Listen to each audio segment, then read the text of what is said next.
everyone. I'm Adam Brown, and this is Shell Point Today for the weekend of May 29th, 30th, and 31st.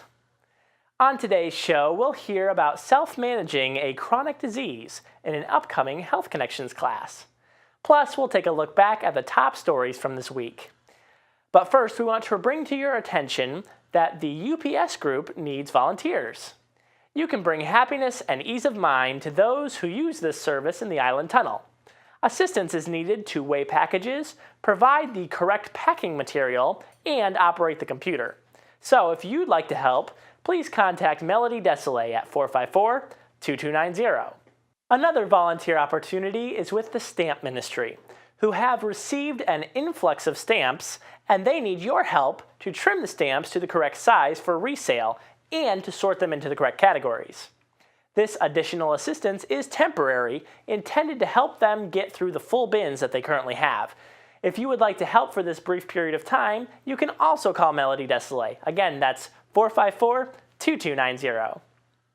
It's All About You is a chronic disease self-management program that starts next week. This 6-week Health Connections workshop teaches you tools to manage a chronic health condition. The core concepts taught are action planning, problem solving, and decision making. Heather Battey has more on this Stanford University prepared program. Hi, I'm Heather Battey with Resort Services, and today I'm here with two special guests, Barbara Boynton and Barbara Heatherly. They're special residents because they're teaching an upcoming program for the Health Connection called It's All About You, and it's living a healthy life with a chronic condition. So I'm just thanking you both so much for being here today. What a wonderful program that you're going to be presenting. Can you tell me a little bit about it? Well, I took the program because of the publicity on it, and it sounded really good to me because it provides coping mechanisms for dealing with chronic diseases. And I have a back problem that meets that category. And I liked it so much that I decided to get the training to teach it.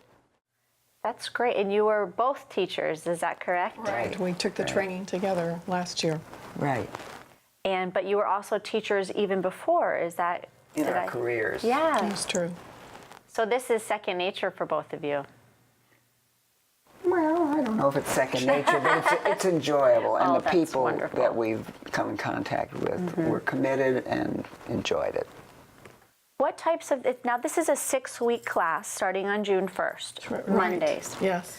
So you really are looking for people to commit for this 6-week class. Right. They will get the most out of it. It's one of those programs where what you put into it is a lot of what you get out of it. So it's interactive. We do lots of things together, brainstorm, do action plans. So there's a lot to it, and it moves pretty fast. Yeah. And now you also get this wonderful workbook, Living a Healthy Life with Chronic Conditions. A reference book. A reference book. Okay.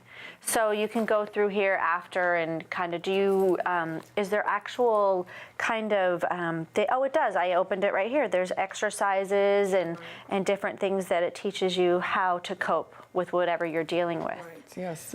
It covers all kinds of things and different conditions. So it's not just one thing, but lots of things. It actually follows along with the class material that we give. Oh, great. Okay. So that each week they can refer to it with what they have gotten from that particular week. Right. What type of, just a couple of chronic conditions do you think this is really well suited for? Most any of them, diabetes, asthma. Heart trouble. Okay. Or Chronic any pain. just stress or any mental health conditions? Right, COPD. Oh, great. So it's really open-ended for anyone.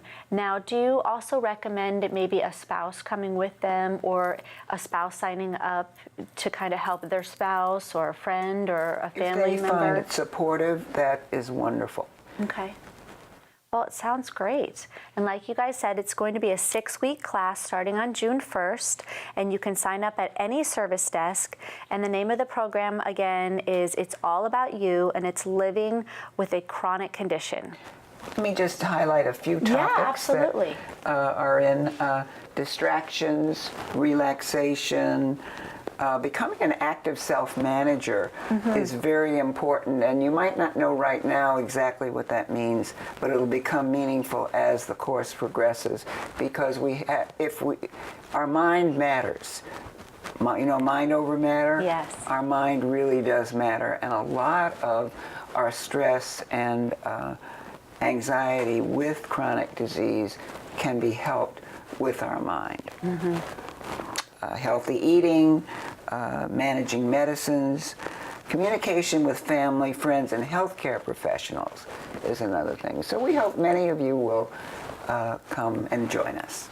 Perfect. Barbara, did you have anything else you wanted to add? I think it's a great program, and that's why we're doing it. So come join us. Well, thank you both. We hope to see you there. Thank you, and have a great day. And now it's time for all of the latest happenings, Academy news, menus, and Village Church connections.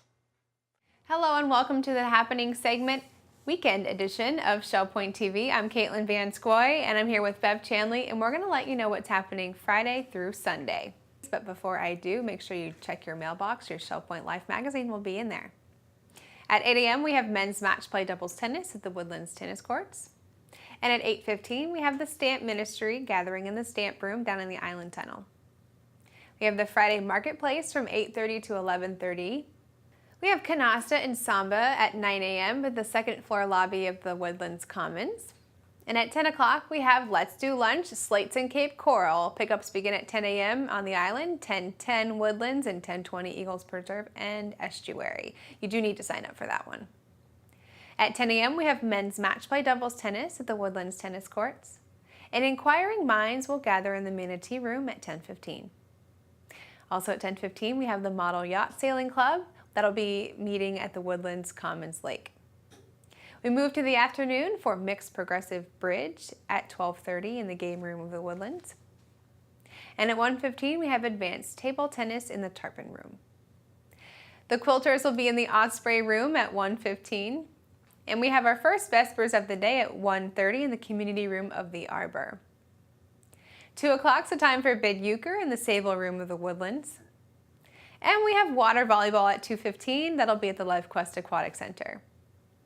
Our second Vespers of the day is in the Community Room of King's Crown at 2:30. And at 3:30, we have our last one at the Springs. Pickleball will be played at the pickleball courts at 4 o'clock. And our last Friday activity is at 6:45. We have game night at the Resident Activity Center. Here's Bev to tell you all about our Saturday activities. Thank you, Caitlin. Saturday begins at 8 o'clock with pickleball down at the pickleball courts. Also at 8 o'clock, we have round robin doubles tennis at the Woodlands Tennis Courts. At 9:30, we have both men's and women's doubles tennis at the Woodlands Tennis Courts. 9:45 is the time for duplicate bridge. That's held in the Manatee Room on the island. 1 o'clock, we have chess in the library lounge of the Resident Activity Center. If you like the game of Scrabble, that's going on at the Resident Activity Center also this afternoon, and that's at 1:15. And table tennis is in the Tarpon Room at 1:15, and that concludes our 1:15 activities.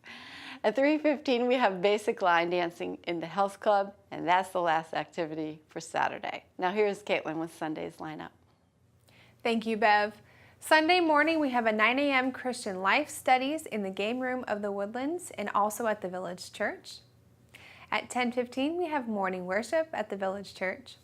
Then we moved all the way to 3:30 for our Sunday golf mixer at the ShellPoint Golf Club. And we round out our weekend at 6:15 with an evening service at the Village Church. Well, thanks so much for joining us for the weekend edition. We'll see you right back here tomorrow. Hi, I'm Terry Kolath, and it's a weekend at ShellPoint, which gives me a chance to tell you what's coming up in the Academy of Lifelong Learning next week. On Monday, it's not a new class, but it could be new for you if you love discussing the English language. Why not give Anatomy of Words a try? On Tuesday, Professor Adrian Kerr will bring us ancient Egyptian pyramids. and we have the Apple iPad iPhone Clinic. On Thursday, those who have signed up will be taking off for the overnight on-the-go Academy field trip to the Florida Keys. On Friday, we have another Academy on the Go field trip. This time we'll travel to the Alliance for the Arts right here in Fort Myers to view the annual All Florida juried exhibit. Have a nice weekend. Menus for your weekend. In the Crystal Room, the Crystal Platter on Friday is baked salmon with wild rice pilaf and spinach. The dinner special is the seafood buffet for $15.95, and the soup of the day is Manhattan clam chowder. In the Island Cafe for lunch, the special is a grilled meatloaf sandwich on rye with fries for $7.75. The dinner special is Chef's Choice for $8.75.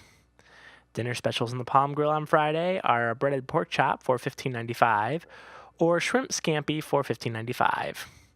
On Saturday, the Crystal Room is closed. In the Island Cafe for lunch on Saturday, the special is an Italian sausage with peppers and onions on a sub roll with onion rings for $7.75.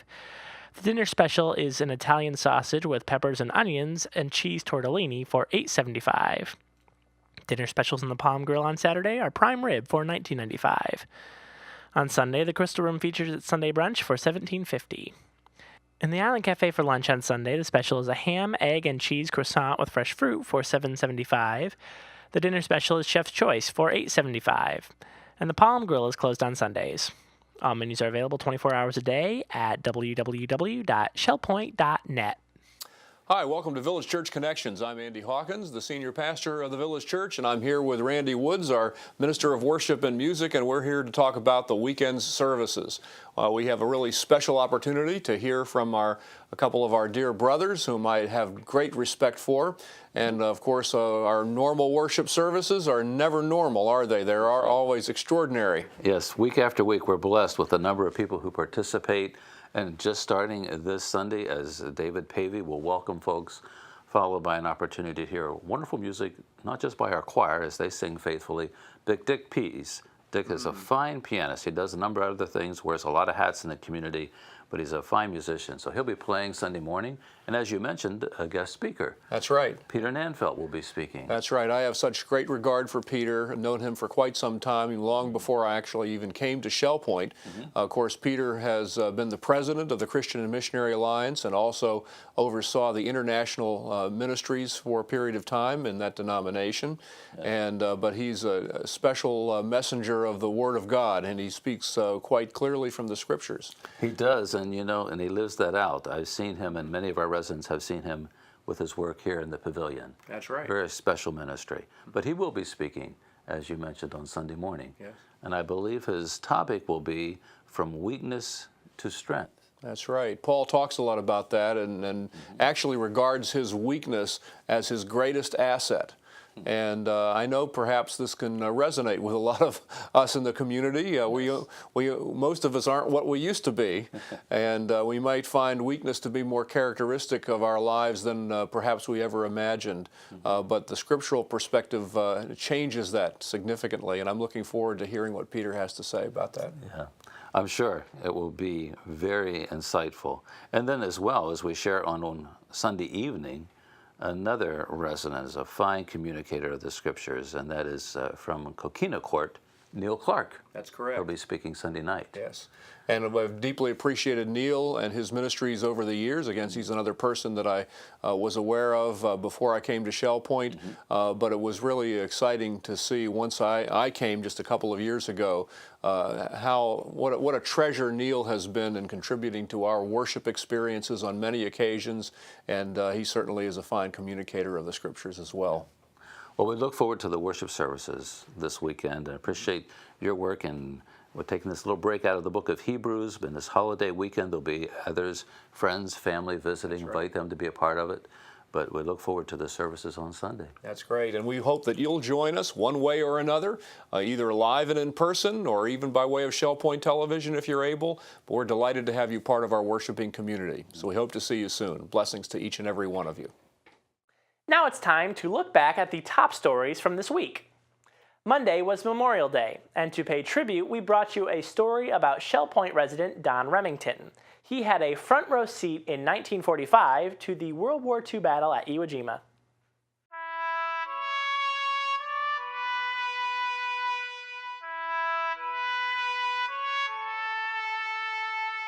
Well, after our graduation from the Bloomingdale High School in 1941, I attended to the Myers Business College in Kalamazoo.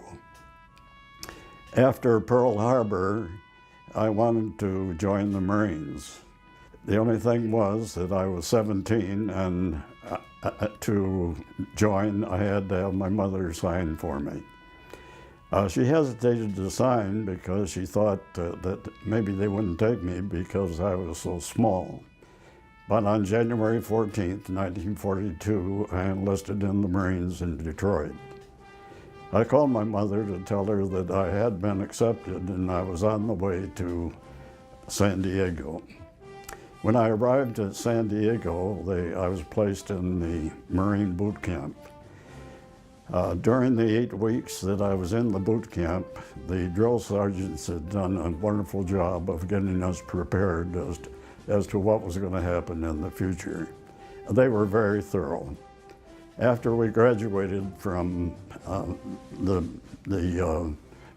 boot camp, I was placed in a heavy weapons company with Camp Elliott. Because of my business background, they asked me to come and work in the office. It was really a great job. However, later I wanted to be transferred from the office back to my machine gun squad, and I wondered if I had made a good decision. In August, we were transferred from Camp Elliott to Camp Pendleton. In January, we went aboard a ship to go to New Zealand.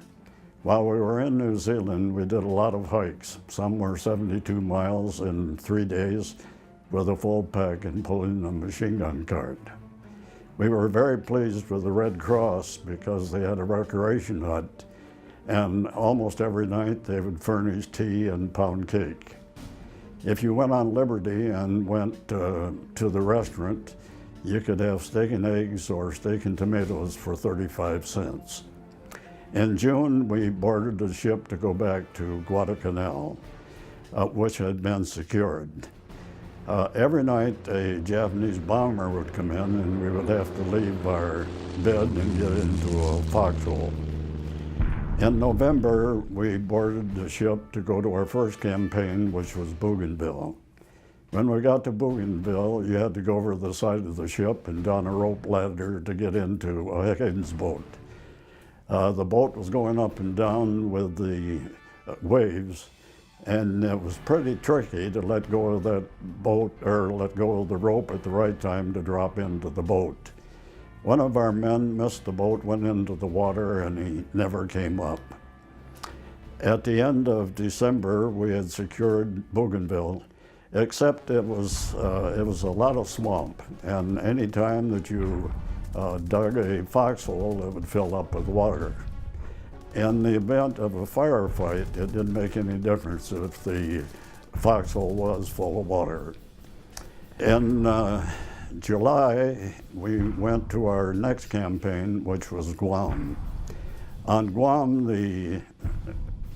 the Japanese defense was called Fonte Ridge. Our company started up the hill with 250 men, and when we got to the top of the hill, there were 50. There was a Japanese helmet laying there, and I rolled it over, and out fell a Japanese flag. It was a silk flag with about 3 by 5 with a lot of signatures on it. I folded up the flag and put it in my helmet. I was pleased that wherever I went, the helmet went with me. After I was discharged, I gave the flag and my helmet to my son and daughter-in-law. They had the flag framed, and now the flag and the helmet hang on the wall in their house outside of Lansing. We had a banzai attack. One bullet had ricocheted off my helmet. One had gone through the stock of my carbine. One went through my right arm, and one through my left knee. The doctors patched me up, and I was able to return to my squad. We then started training for our next campaign, which was Iwo Jima. Iwo Jima was just a small island in the middle of nowhere. It was halfway between Guam and Japan.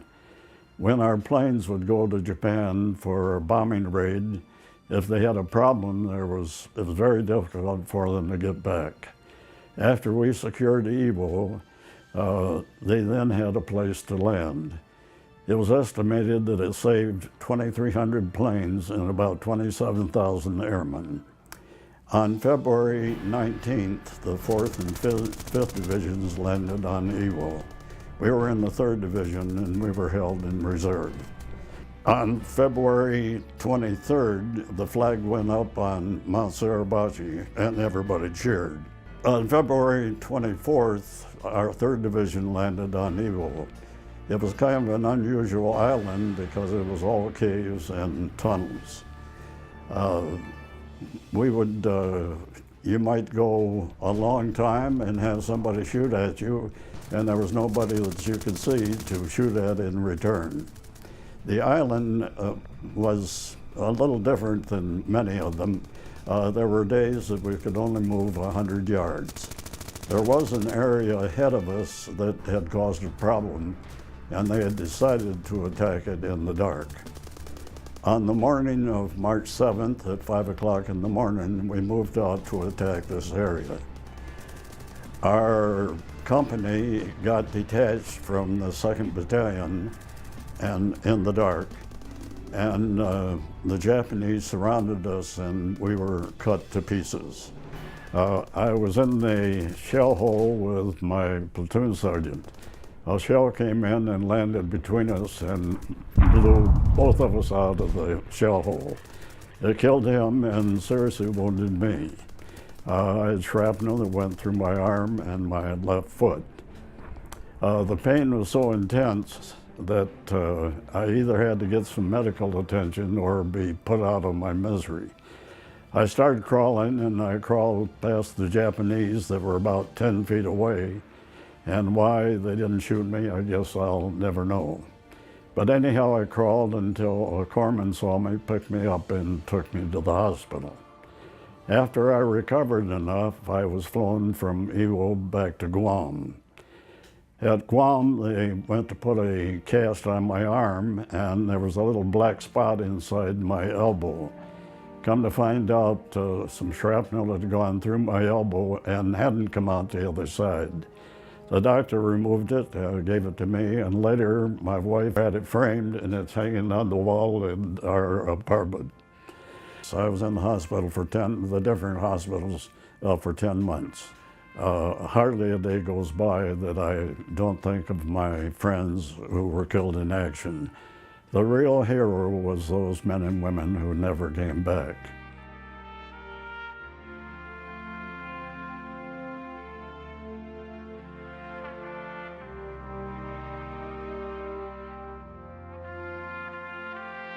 A ceremony was held at the hospital for 16 of us that were receiving medals. I received the 2nd Purple Heart and my Navy Cross. This is Corporal D.A. Remington awarded the Navy Cross for heroism on Iwo Jima. Bloomingdale Marine destroyed Jap pillboxes and prepared the way for flamethrowers. The heroism of the Battle of Iwo Jima, Corporal Donald A. Remington, 21, of U.S. Marine Corps, now in the Great Lakes Naval Training Station Hospital, was awarded the Navy Cross and a citation by Captain John Chambers. He was one of 16 to receive awards. For extraordinary heroism in action against the enemy while attached to a Marine Infantry Battalion on Iwo Jima, February 26 to March 7, 1945. Corporal Remington, a squad leader in a machine gun platoon on 26 February, in complete disregard for his own safety, braved intense mortar and small arms fire while bringing to cover 4 wounded Marines. As a result of this action, all the men were safely evacuated. On 27 February, his platoon was unable to continue its advance because of several connecting and supporting enemy pillboxes.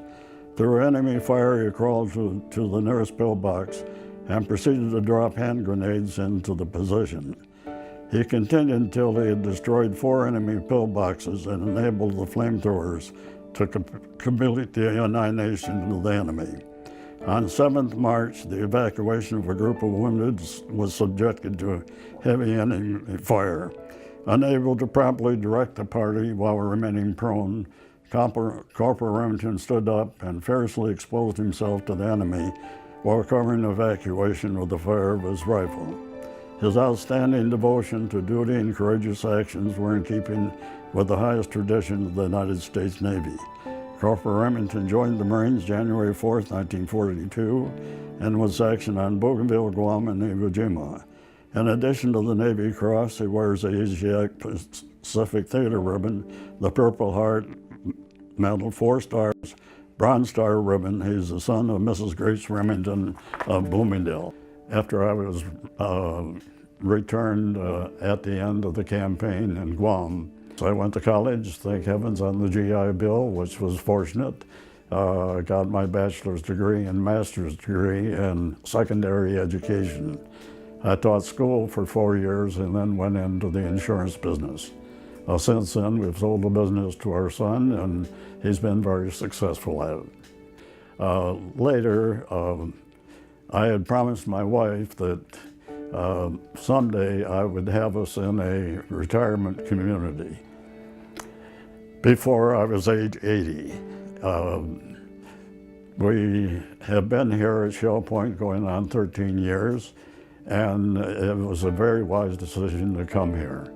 We're very happy here, and I think our 2 children are very happy for us. In our vets meetings, every so often there would be an honor flight to Washington, and you had to be a veteran of World War II to get in it. I applied for it, and thankfully they said I could go. So we'll go to Washington one day and come back. So I was very happy that I was able to do it.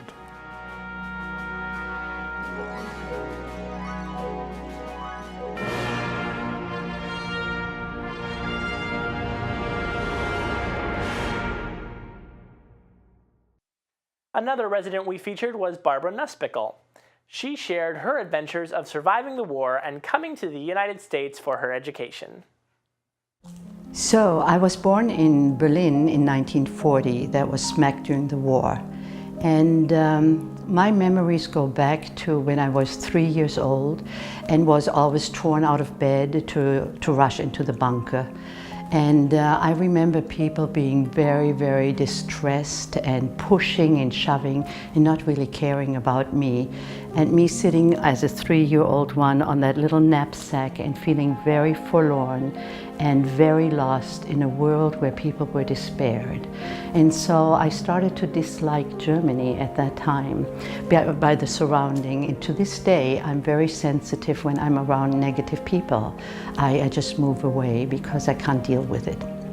So I was under the impression that there was an evacuation of Berlin because we were under constant bombardment. But apparently my mother looked through the wrong advertisement, the media and everything, and realized that Berlin was too dangerous, and we and my brother, my sister, my mom, and then thousands of people left Berlin when I was 4 years old.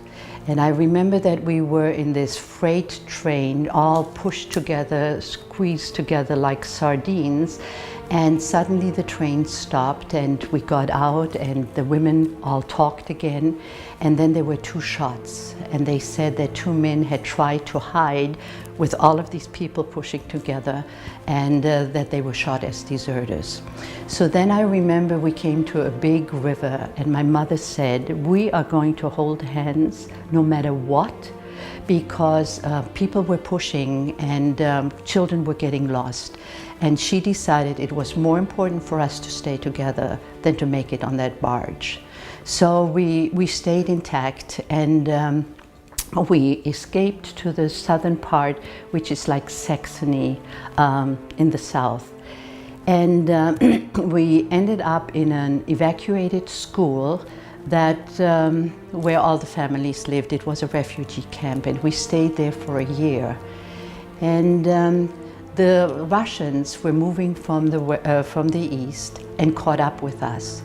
And the situation was that they would take the women to clean their houses or wherever they were staying, and often they raped them. Now, for some reason, the Russians liked me, and I had braids, and they would caress my hair, and they would say I was good for Russia. And they even taught me a little Russian song, which after 70 years, I still remember. Do you want me to sing it for you? It goes like this. Moskva mia, Mostra mia, di sang sulubi mia.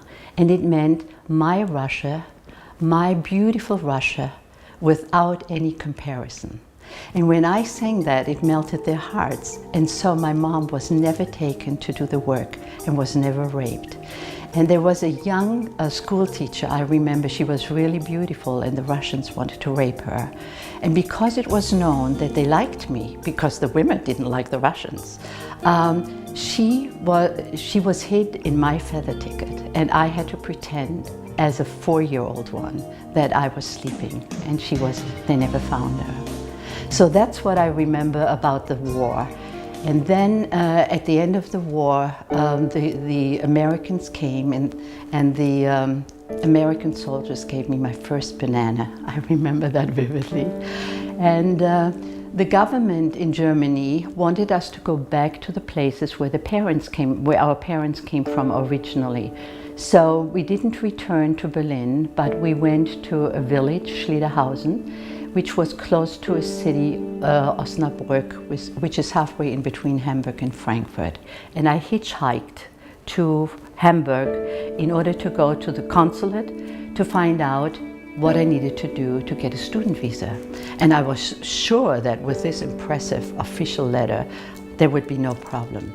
But the receptionist told me that I had to be registered first and I needed a student number. And I couldn't understand how I could have a student number if I wasn't allowed to go to America. So we went back and forth, and I think I acted like a real German. And she finally said, "Why don't you go in and talk to the consul personally?" And I did, and he was 35 years old and good looking, and he had a beard, and he was very kind, and he had all of these books around the wall, and he looked at different books to see whether there was a solution to my dilemma, and there wasn't one. And so my mind was racing, and I thought, what can I do to keep him going, that he wants to keep on trying? And my mom had sent with me a German bar of chocolate, you know, these big ones, and I had already eaten a third of it as my supplies to give me strength, and I love chocolate. So I thought, chocolate, I'm going to offer him some chocolate. That will keep him in a good mood. So I said to him really innocently, would you like some chocolate? And he looked at me and he looked at the chocolate, and he said, he broke out into a loud laughter, and he said, if you as a German, with your inbredness of respect for authority, dare to bribe me, a consul, with chocolate, you'll do fine in America. And he gave me my visa free. It was a wonderful day.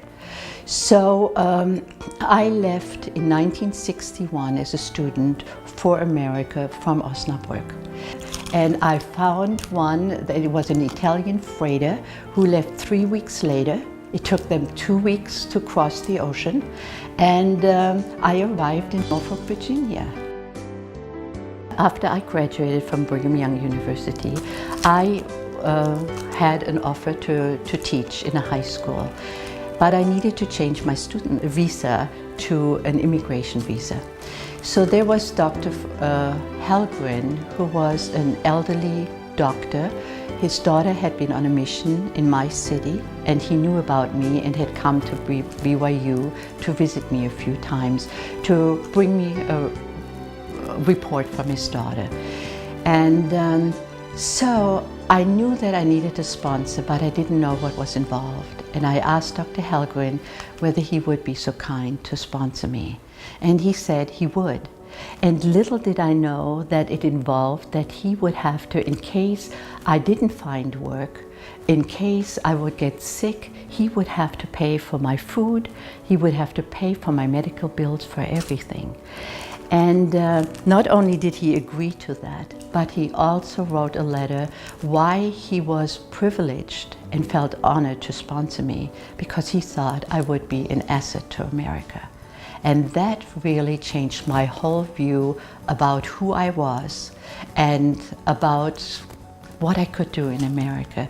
And to this day, I'm still paying off the confidence he had in me that I would make a difference. You know, the amazing thing is when the Russians said this, I mean, I'm just learning more and more about God's ways. When they said I was good for Russia, I mean, I thought later on it was just that they were lonesome for their families, and here was a little girl, and I maybe reminded them of their own children, and this is where the affection came from.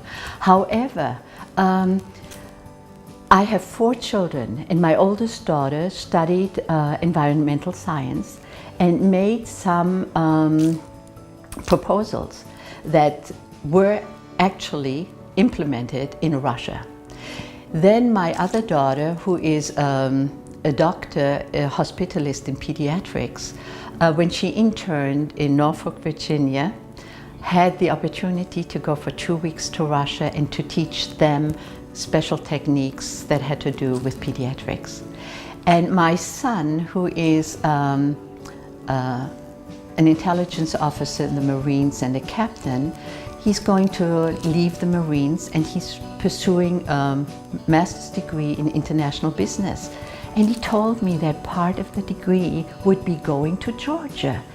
And when I heard Georgia, Russia, it didn't make sense to me because Russia wasn't important in the past.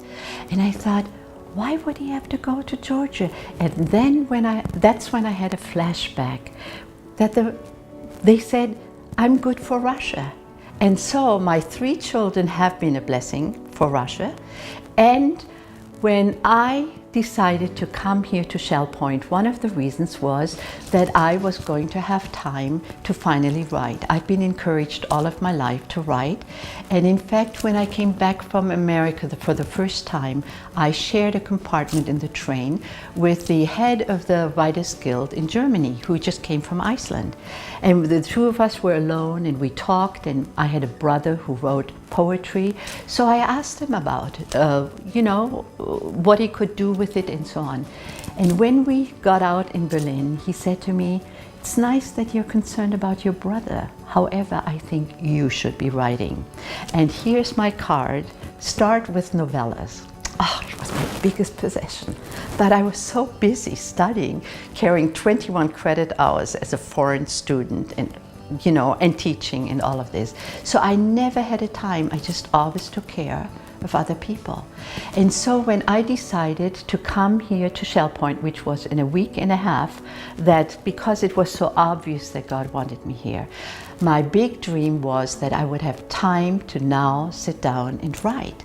And so I was in the middle of traffic going back home after I had made my deposit here, when suddenly it was like, you know, connecting the points in your mind. I was focusing on the traffic, and it was like, you will write these children's stories for Russian orphans.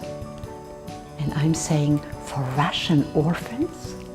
And yes, I do have an IRA that I could print the books myself. And for years, I have supported Slavic Gospel Ministries because they have an orphan program, and I have a heart for orphans.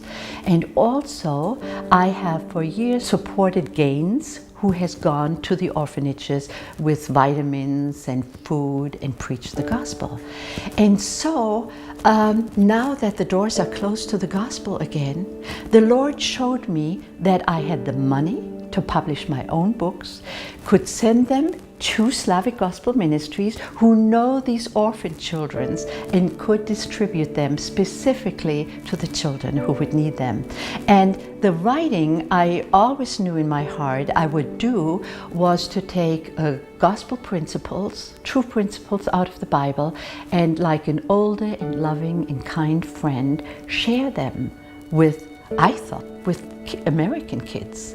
Do you know? The goal was that they would be thought-provoking enough that a tired mom, and I knew what a tired single mom is, would sit down and that they would have a deeper and more meaningful conversation about sibling rivalry or self-worth like Esther and Joseph and all of these things. But God said, the door is open, and He showed me that in Northport, I had a winter home in Northport, that He had put me already in touch with Ukrainian people so that I would have no problem to have a Russian translator and a Russian illustrator. Can you believe that? I mean, that is God. And so I know that that's what I have to do. At this point, I'm writing my life story for my children under the title of Great is Thy Faithfulness, so that they know how God took care of, I really was an orphan child, you know, took care of this orphan. And till I read the Bible from beginning to end, which was in 1982, and that's when I realized that Mormonism was a man-made religion. And the Mormon Church always equated leaving the church with leaving God. And I loved God passionately. He was my Father. And I had the Holy Spirit with me, but Jesus was remote. He became an emotional only then when I was in trouble. He was more like George Washington, somebody you honored and you accepted. And I left Mormonism and I became born again. And that made, of course, all the difference after that. So this is God in my little life. Isn't it good? That's amazing. Yes, yes.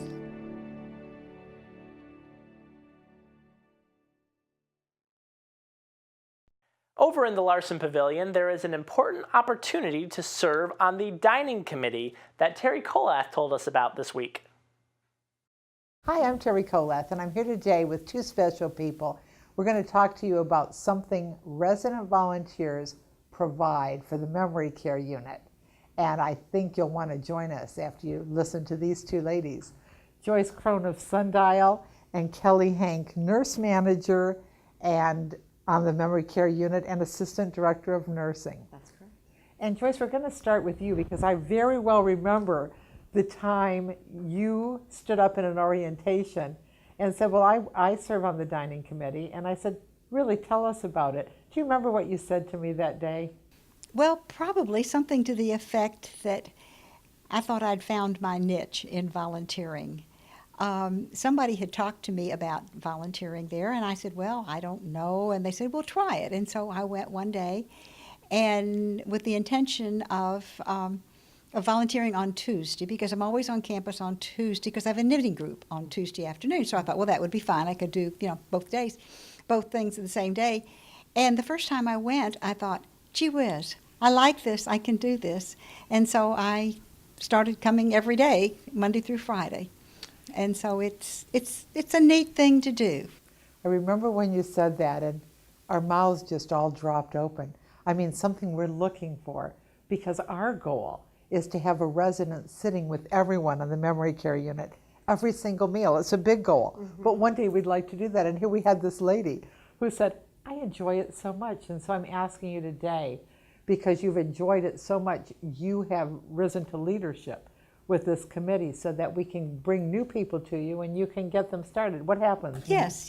When someone would like to try this, would like to do this, they can come and visit with me and sit and watch. You don't have to just jump right in, and you can watch and see what we do, and then we will stay with you as long as you want us to, until you feel really comfortable. And it is not difficult to do at all. So Joyce, being in the main dining room, you can sense how important it is to have all these companions at mealtime, can't you? Well, it is, because sometimes it takes like 45 minutes to feed somebody, and volunteers can sit there for 45 minutes with a resident and help them to eat. And some people need to be fed, and some people just need a little encouragement, and want somebody to be there with them. Oh, it's so wonderful. Kelly, you're there. You see what these residents bring to your residents in the memory care unit. Tell us what you think when they're there. Well, as you may or may not know, this unit is nearly full, and it's nearly full most of the time. And to be quite honest, we couldn't do it without them. I mean, we really need our volunteers, and the residents, they love it. And we've got more and more residents that are needing queuing or needing, assistance with eating. And I think it's not only, of course, they're getting nourished, but the conversations that they have with them, and they get to know their faces and gets to expect to see them, and they're happy to see them, and so there's real friendships and bonds that are happening there. And I think it's just a great ministry for anybody who is looking for a way to serve, and it's not difficult, and it's very rewarding for the volunteers also, I think. That's super. Well, I would just say I love to eat. If there's anyone who doesn't, good for you. But most people enjoy their mealtime and enjoy the relationships and someone right there smiling with them, helping. That's what we do, auxiliary dining companions.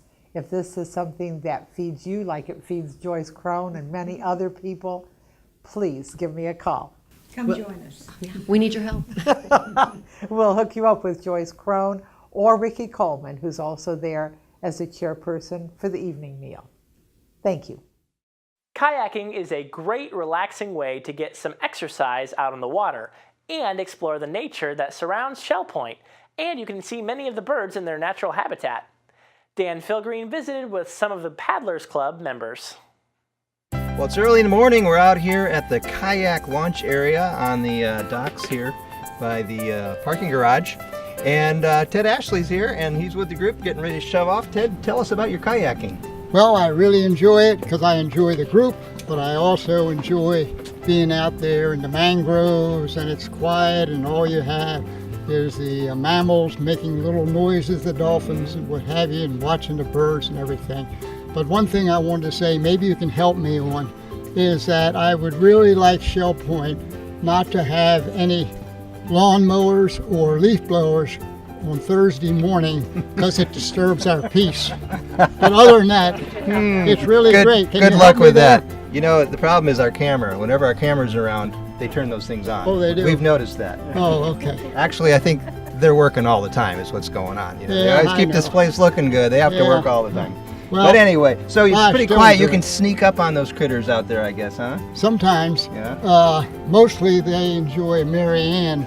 For some reason, they come by her. Okay. But if I'm close by, I get to see them too. Excellent, excellent. Yeah. Well, tell us what all you get to see out there. What kind of birds? Started, it was brown birds, white birds, and black birds. But now I know that they're egrets and blue herons and a few others like that. So it's quite an educational thing to be out there. You learn all your flora and fauna, huh? Sure, and we watch the mullet jumping, and we always like it when we see dolphins and manatees. Well, terrific. So how far do you think you're going to go today? It's a beautiful morning. I have no idea, but we generally go between 2.5 to 3.5 miles, and as much as 5 miles sometimes. All right. Well, great. Well, be safe out there and enjoy your beautiful morning. Okay, thank you. We've got a variation on the theme here with a two-person kayak. So, Chris, tell us about this thing. Well, this is a native watercraft. It's a tandem kayak, a tandem sit-on-top. Very comfortable as far as seating is concerned.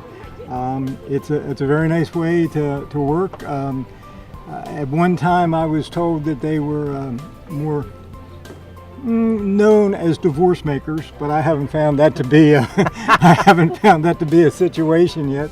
It's a great kayak. It's heavy and it's very stable. You don't have any problem with falling over.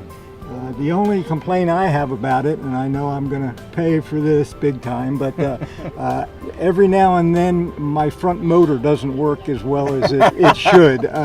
and sometimes the front motor is doing more observing than working. Well, it looks like you've got the great view up here up front. Oh, I love this. This works great because I can sit and look at things and we still move forward somehow. It's amazing how that works. yeah, so I really enjoy it. But we originally got this kayak because I had broken my arm, so I was weak. Mm-hmm. But then I decided I really liked it, so we've kept it. It's good. Well, terrific. So tell me a little bit about this kayak group. How long has this been going on? Well, I started in 2007, and it had started sometime before that, not much, but it's been a good thing for me. Exercise, you know, and just being able to commune with nature and observe everything that you can't see, even from a boat. We get places, of course, that boats can't get. Mm-hmm, mm-hmm. We even get sometimes stranded and have to get out and walk. So it seems like I see the kayak rack seem to be getting fuller over the years. It seems like you've got more and more people involved. Oh yeah, they've added racks, and it's a lot of people are interested. Some don't make it out very often, but we have a regular group, and in good weather we can get a good sized group of 13 or more. It just seems like a wonderful way to just get out on the water, enjoy the beautiful weather, and see some great. And I guess you can, because it's quiet, it doesn't disturb the animals so much. You can get closer. Yeah, that's for sure. We have manatee that can come up so close that we startle them and they give us a bath, or we have the dolphins that'll escort us out or back in. And we've had the mullets jump into a kayak as we went by out on the lake. So there's all kinds of things that happen just depending on where you are and what you're doing. Well, terrific. Well, enjoy your morning out there. Be safe, and I'll do that. See you when you get back.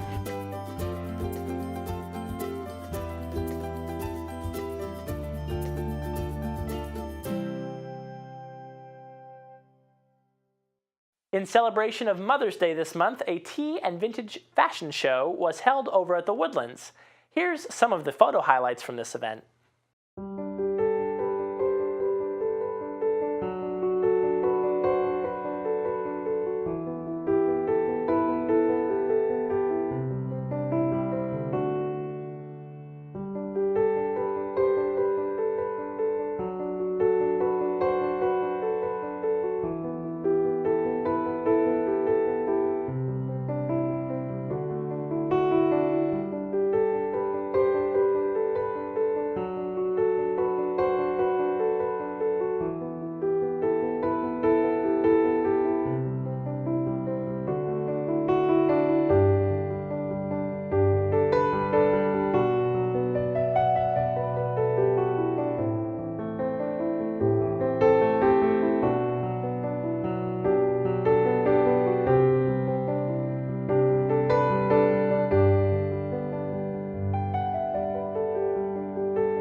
This summer, there will be a change in the dining options over at the Crystal. Dan Philgreen found out more from dining manager Greg Pindara. Hi, we're at the beautiful Crystal Dining Room, and I have with me Greg Pindara, who's the dining operations manager. And there's a few changes in store for the summer for the Crystal menu. Greg, what's in store here? Well, we've decided that the buffets that we run at night are very effective and efficient in the winter months, but once it comes to the summer months, it's not quite as efficient. And we have suggested to the Food Advisory Committee a plan, and they have accepted and agreed with our plan to try to make some changes for the summer. Okay, so now it's the issue is that with the fewer people coming to the buffets, that you end up throwing quite a bit of food away, and that's not a good thing. So the advisory committee, there's made up of residents, correct? Yes, it is. The residents from each of the courts are on the Food Advisory Committee, and we explained to them what the plan was, and they agreed that it would be a best venture for us to do for the summer months. Okay, now so we know this is going to involve the buffets, but what is the plan to deal with this? Okay.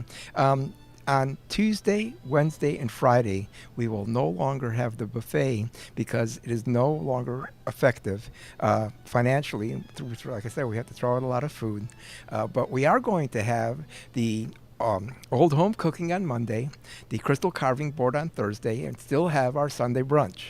We're also going to make some changes in the menu, which we have to be more economical for the residents when they come in. We're actually going to offer 5 items with smaller portions. And we're adding comfort food like macaroni and cheese. That'll have a smaller portion. We'll have spaghetti and meatballs. That'll have a smaller portion. A seafood shrimp scampi, which will also have a smaller portion. And a braised beef, which you can get a smaller portion for a cheaper price. So these new selections on the menu give a few more options, particularly if you want a lighter meal and want to save some money. That's right. And for the summer months and so warm outside, maybe a little less food will go a long way. Well, that sounds great, and we can solve this issue. Nobody wants to see good food be thrown away, and we want to see Shell Point be as efficient as possible and do the best we can with the resources available. Yes, we want to just make sure we will keep the residents happy while they're in the Crystal, and they will have plenty of good food to eat. But again, on Monday nights, we have the old home cooking. On Thursday nights, we'll still have the crystal carving board, and we still will have a Sunday brunch. On Tuesday, Wednesday, and Friday, it'll be an a la carte menu, the crystal platter, and we will be running another daily special that will be selected for each day of the week. This new menu and the buffets will start June 1st.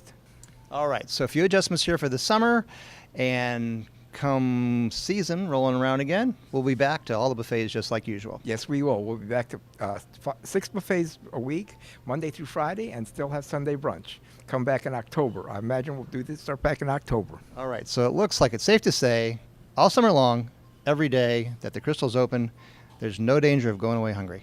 No danger in going away hungry. All right, so come on out to the Crystal. Check out these new menu options. You might find some things there you're really going to enjoy. Well, that's going to bring today's program to a close. This has been Shell Point Today for the weekend of May 29th, 30th, and 31st. I'm Adam Brown, and from all of us here at Shell Point TV, we hope you have a wonderful rest of your weekend, and we'll see you back here on Monday.